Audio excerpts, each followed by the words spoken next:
भगवान श्री रमन महर्षि से एक भक्त पूछते हैं, ईश्वर सब में व्यापक है, अतः किसी को किसी जीव का जीवन नहीं लेना चाहिए। क्या हत्यारे का जीवन लेने का समाज का अधिकार उचित है?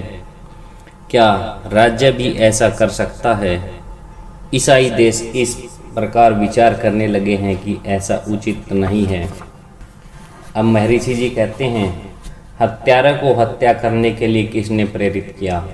वह शक्ति उसे दंड देती है।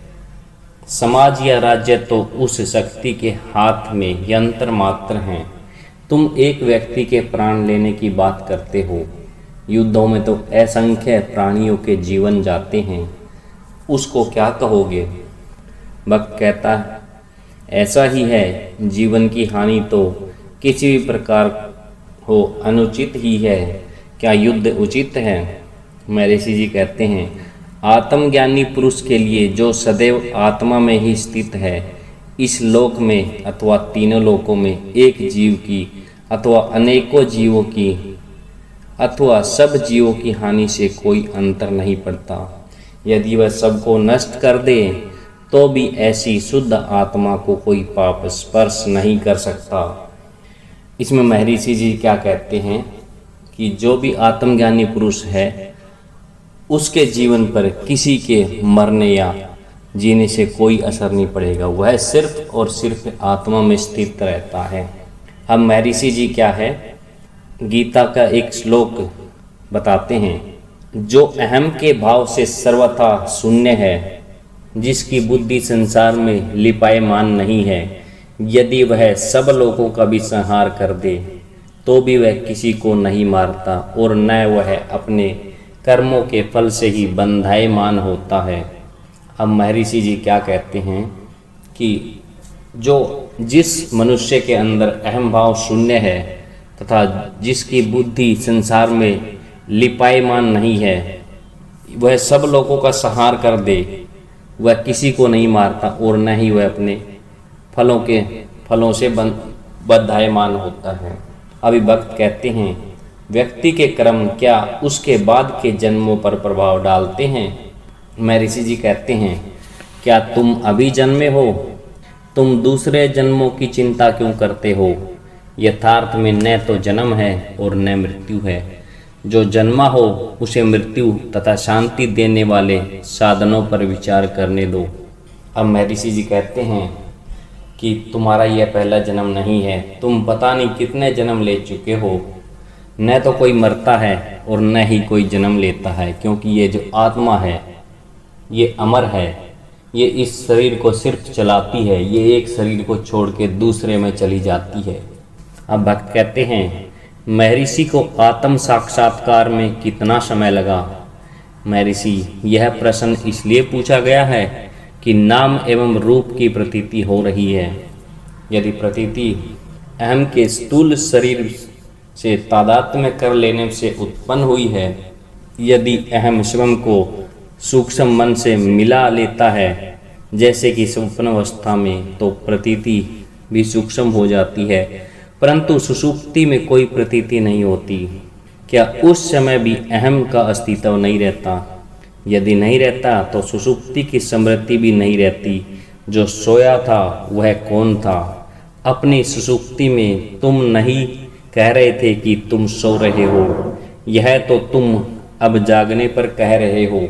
इससे सिद्ध यह हुआ कि अहम का भाव जागृत, स्वप्न एवं सुषुप्ति में यथावत रहता है।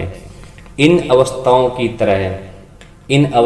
की तह में जो सत्य आत्मा है उसे जानो, वही सत्य है। इन अवस्थाओं की तह में है, उस अवस्था में केवल अस्तित्व अथवा सत्ता है। वहाँ तू या मैं वह नहीं, और न वर्तमान, न भूत और न भविष्य। यह देश अथवा काल से परे है तथा अनिर्वचनीय है। वह तो सदैव है। जिस प्रकार केले का वृक्ष फल देकर समाप्त होने से पहले मूल की शाखाएं बढ़ाता है एवं अन्यत्र रोपे जाने पर ये शाखाएं पुनः फलवती होकर यही कार्य पुनः करती हैं, इसी प्रकार प्रारंभिक युग के एवं अत्यंत प्राचीन समय के गुरु दक्षिणमूर्ति, जिन्होंने अपने ऋषि शिष्यों के संदेह मौन से निवारण किए थे, ऐसी शाखाएं छोड़ गए हैं जो निरंतर बढ़ रही हैं। गुरु उसी दक्षिणमूर्ति की शाखा है। यह प्रश्न ही नहीं उठता कि जब आत्मा का साक्षात्कार हो चुका है। भक्त कहते हैं, क्या महर्षि को निर्विकल्प समाधि होती है?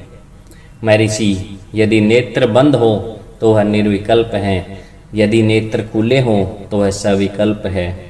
यद्यपि इनमें कुछ अंतर है, फिर भी पूर्ण शांति रहती है। सर्वथा विद्यमान स्वाभाविक अवस्था सहज समाधि की है। अब महर्षि जी से किसी ने पूछा है कि महर्षि जी, क्या निर्विकल्प समाधि होती है? अब महर्षि जी दो विकल्प बताते हैं। अगर आपकी आंखें बंद हो तो निर्विकल्प, अगर आपकी आंखें खुली हो, उस समय जो समाधि की अवस्था घटती है तो उसे सविकल्प समाधि कहते हैं। इनमें कोई अंतर नहीं है, दोनों में पूर्ण शांति होती है। सविकल्प का मतलब यही है कि आपकी आंखें खुली हैं, आप इस संसार को देख रहे हो, फिर भी आप हमेशा अपनी आत्मा में विद्यमान रहते हो, तो उसे बोलते हैं सविकल्प।